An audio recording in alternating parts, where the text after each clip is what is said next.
Perkenalkan, saya Nur Aziza yang akan membimbing kalian dalam mata pelajaran Komputer Aplikasi Perusahaan Jasa.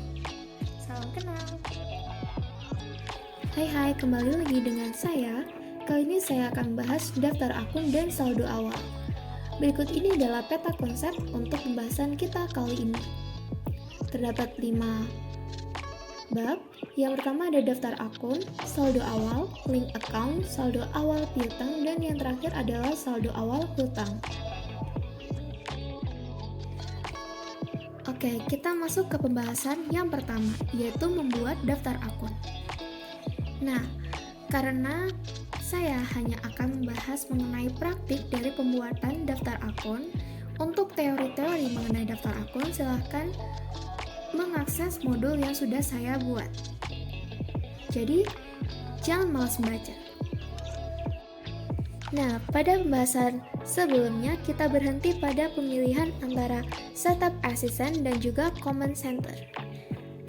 Di sini saya akan memilih yaitu setup assistant. Sejujurnya, untuk command center juga bisa, tapi setup assistant ini lebih mudah untuk orang yang ingin mengisikan database pada perusahaan yang masih baru. Nah, setelah itu terdapat 5 menu di sini dan kita hanya akan mengingat 3, yaitu accounts, sales, dan purchase. Nah, dapat diketahui bahwa pada accounts ini yang pastinya berhubungan dengan daftar akun dan saldo awal dari akun. Sedangkan untuk sales pastinya berhubungan dengan saldo awal piutang dan untuk purchases berhubungan dengan saldo awal hutang. Pertama-tama adalah cara untuk menambahkan akun. Di sini kita bisa langsung melihat pada account list, di situ ada pilihan new, edit, delete, dan import. Nah, untuk membuat akun baru pastinya kita harus mengklik new. Nah, pada new ini baru kita akan masuk kepada jendela untuk pembuatan akun. Di sini ada pemilihan header dan detail. Jadi kita akan mengisikan sesuai dengan daftar akun yang sudah ada. Lalu ada account classification, ada account type, yang mana kita sudah membahasnya bahwa terdapat 8 tipe akun pada Mayo. Lalu ada account number yang berhubungan dengan hierarki dari bukan hierarki tapi dari chart of account. Lalu ada account name dan untuk opening balance tidak perlu diisi terlebih dahulu. Jika sudah diisi semua nama akunnya, kita klik OK.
Selanjutnya adalah cara untuk menghapus akun.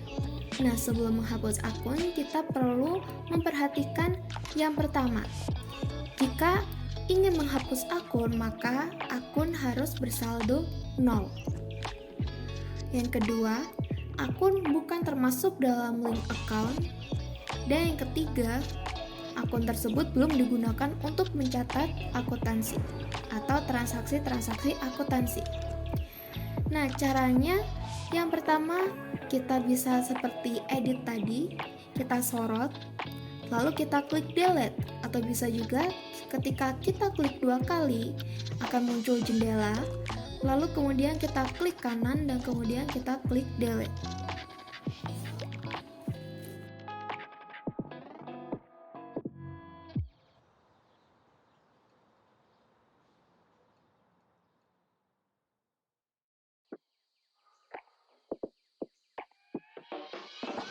Nah, selanjutnya apabila pada account list sudah kalian isi semuanya, maka kita akan klik next dan masuk pada opening balance. Nah, di dalam opening balance ini semua saldo sudah pada saldo normal. Jadi ketika kamu memasukkan aset, maka kita tidak perlu menambahkan plus atau minus. Namun apabila pada aset tersebut terdapat akun kontra atau akun seperti allowance, maka kita perlu menambahkan minus. Begitu juga dengan account payable. Account payable di sini sudah netral, sudah masuk ke kredit, jadi tidak perlu ditambahkan tidak perlu ditambahkan minus dan tinggal kita masukkan. Namun apabila pada modal atau pada account payable tersebut terdapat akun kontra, maka perlu kita tambahkan minus. Jika sudah, maka amount left to be allocated itu akan 0 jika sudah balance. Maka jika belum balance, perlu diperhatikan kembali untuk dicek. Jika sudah balance, kita bisa klik next dan masuk ke conclusion, lalu kita close. Nah, selanjutnya kita akan lanjutkan pada pengisian saldo untuk piutang. Saldo awal untuk piutang. Jadi tadi dari accounts kita pindah ke sales. Nah, pada sales ini kita klik. Setelah itu di sini kita akan next. Lalu untuk layout kita masukkan item karena di sini kita penjahitannya bisa dalam celana ataupun dress, jadi dipisah-pisah ya. Nah, ini untuk memudahkan trackingnya kita klik item saja. Namun untuk selling details ini baru kita ganti ke service income. Nah, untuk test code-nya kita isi NT semua atau non-reportable. Lalu untuk payment information kita isikan sesuai dari modul. Lalu untuk link account di sini karena kita tadi sudah membenarkan link account, jadi ini sudah aman ya. Lalu kita klik next. Di sini adalah customer cards. Nah, pada customer cards ini kita akan membuat atau kita akan masukkan daftar pelanggan-pelanggan kita. Nah, untuk menambahkan, kita klik new di sini. Lalu akan kita lanjutkan pengisian datanya. Nah, setelah itu jika sudah, maka kita klik lagi ya di selling details ini. Sudah.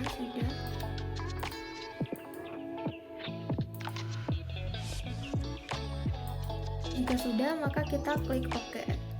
Nah, jika kita sudah memasukkan semuanya, semua dari daftar pelanggan, kita klik next, lalu kita add cell. Add cell di sini kita masukkan saldo awal dari piutang-piutang yang sudah ada, dan hingga out of balance amount di sini adalah 0.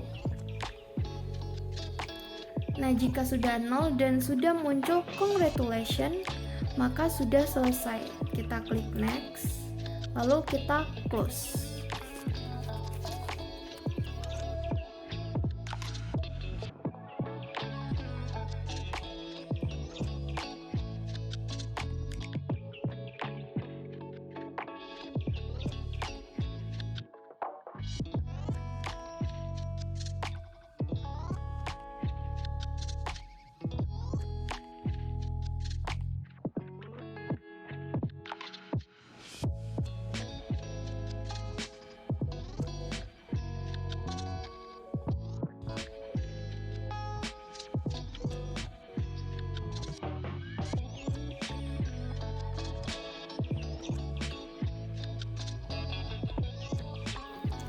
Nah, sama seperti sales tadi, kita ganti ke purchases sekarang.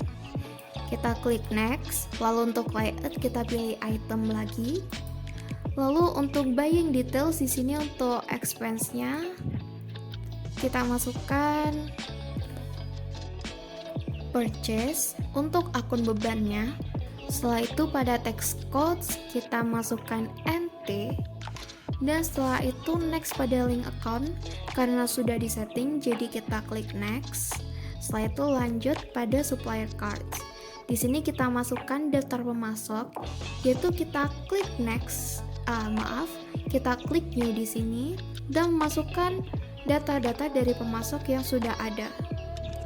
Setelah itu, ketika kita sudah mengisikan data sesuai dengan daftar pemasok yang sudah ada, maka kita klik OK.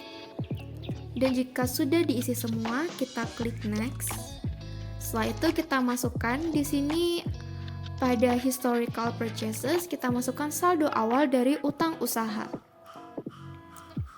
Nah, untuk menambahnya sama seperti tadi, kita klik add purchase dan isikan sesuai data saldo awal utang usaha yang sudah ada.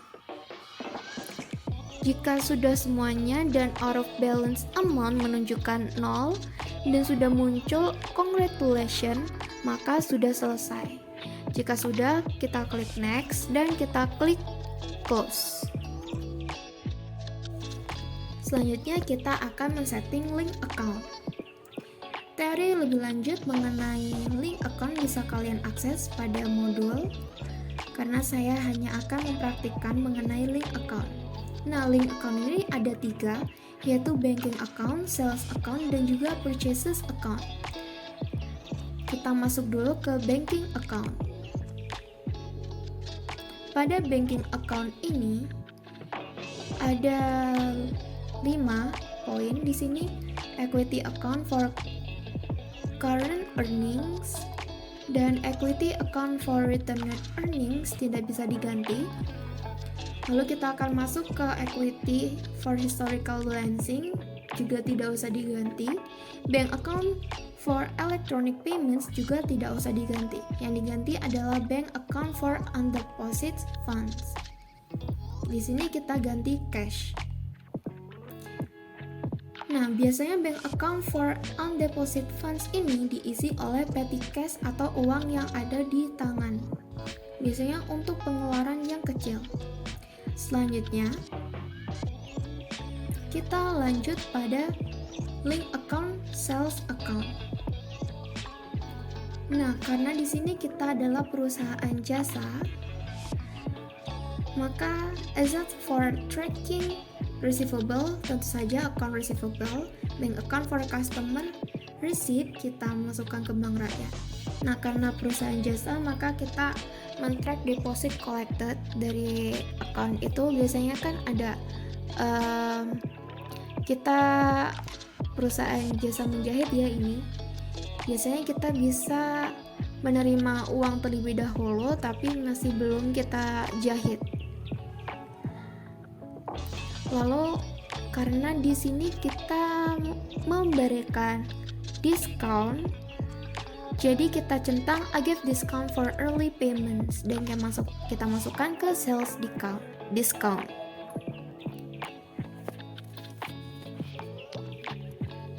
Lalu selanjutnya adalah link account dari purchases account.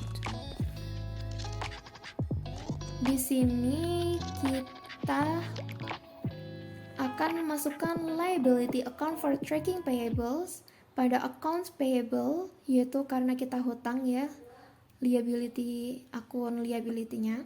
Lalu untuk bank account yang digunakan membayar tagihan adalah bank rakyat. Dan kita centang karena kita membayar beban angkut pada pembelian. Untuk expense or cost of sales account for freight ini kita masukkan ke freight in.